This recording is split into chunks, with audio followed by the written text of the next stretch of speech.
kwamba tuchukue historia kama hizi, tutoe vitabu, watoto waje wa benefit nayo, ili maisha yao na wao wawe na hima kutaka kuwa kama wale wa zamani. Sasa kuna wenzetu wengine kidogo sijui wana uzito gani, wakiamba njoo bana tufanye interview upate wanakuwa wazito. Kwa nini? Kuwahimiza tu, kwa sababu wasi ile historia wasika nayo wao wenyewe kama ni yake kama mchezaji na anajua na nafasi mpata fursa imepatikana kama hii ya kueleza, sio itafaidisha watu wengi sana. Kwanza itamwekea historia yake mwenyewe kama mchezaji wa zamani, ndio. Pili, wale wanaokuja na vizazi vingine watajua fulani alikuwa vipi, fulani alikuwa alifanya nini, alifika wapi, unaelewa? Sasa pengine mazingira nayo yanapinga lakini tunaweza kuwahimiza wao kwamba tunawajua. Sawa. Mimi ningewaomba wengine ambao wanajua na historia nzuri ya mpira, unaona, si pengine historia yetu ni fupi kidogo, lakini kuna wengine ambao yao ni ndefu, ambao wanaweza kutoa na watu wakanufaika, sio? Sasa kitu kingine ambacho kimeua vile vile hii mpira wetu ni uwanja wa Mombasa Municipal, ndio stadium. Unaona ile stadium ilipokuwa sasa ndio wameiacha kabisa kwisha, unaona.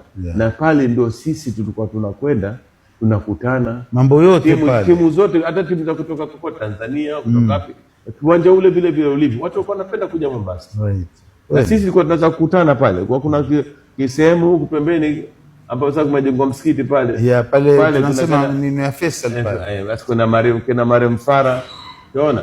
Walikuwa tukikaa nao pale na kina Sarai na kina Bobea, watu wanataniana, au sio bwana? Tuna enjoy at the same time, tuna enjoy kuangalia mpira. Masa kuna Nyundo, kuna Black Panther, chana timu za mtaani zile. Siku zile zikikutana timu kama zile, ndio hiyo ni competition mzuri. Lakini yote hayo hakuna. Burnley wakati ule kuna mimi nikienda Burnley na marehemu Alikombo, unamkumbuka? Namjua sana akicheza Mwenge pia. Mimi yule bwana nilikuwa nikimwadmire Shaka na kiguu chake kile. Mechi moja nilimshuhudia akifunga kona peke yake paka ndani. Bao mbili. Yule alikuwa na mpira kama ana smack yule Shaka. Sasa unajua sasa tukiona watu kama wale, ndio ilikuwa inatupa ile motivation, yani kwa nini huwezi kucheza kama vile? Unataka control weke mpira. Yani una enjoy, yani kuna mpira unacheza una enjoy. Sio unacheza mpira hadi kwenda mpira na watazamaji wawafurahisha kule nje bwana. Sasa ndio yeye marehemu Alikombo, kuna mechi moja sio kwa bali wanachezana naye.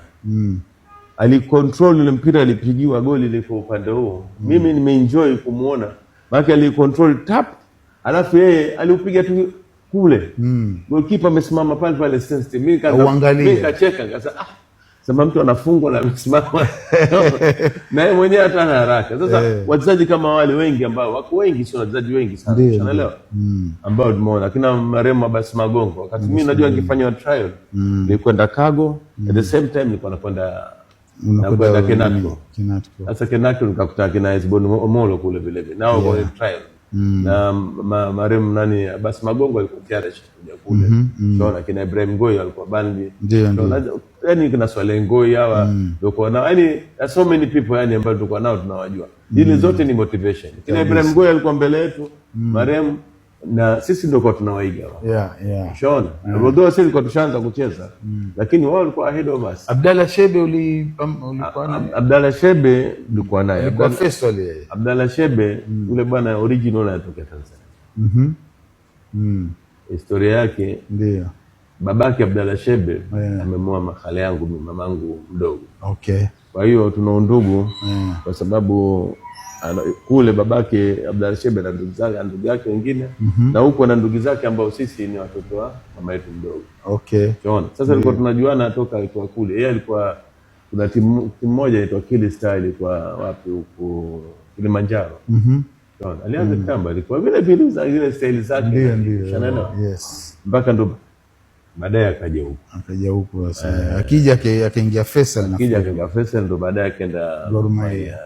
Alivuma sana. Alikuwa mrehemu. Tumezana siku za Super League ile. Mungu amrehemu, lakini alikuwa deadly. Alikuwa mchezaji mzuri. Kila Sami Onyango ambaye alikuwa huko. So that time ilikuwa kuna competition. Mpira zamani ulikuwa huna time hata ndio kaangalia TV ba. TV tuangoje ile football made in German Jumamosi basi. Isharekodiwa. Lakini siku hizi mpira tulikuwa tunaangalia weekend, tunacheza mpira yetu tunakuwa. Hutaki kuikosa. Hiyo yote sasa imetoka, kuirudisha ni kazi kubwa. Kazi kubwa. Unaona, ni kurudisha ni lazima kutengenezwa youth team. Yes, yeah.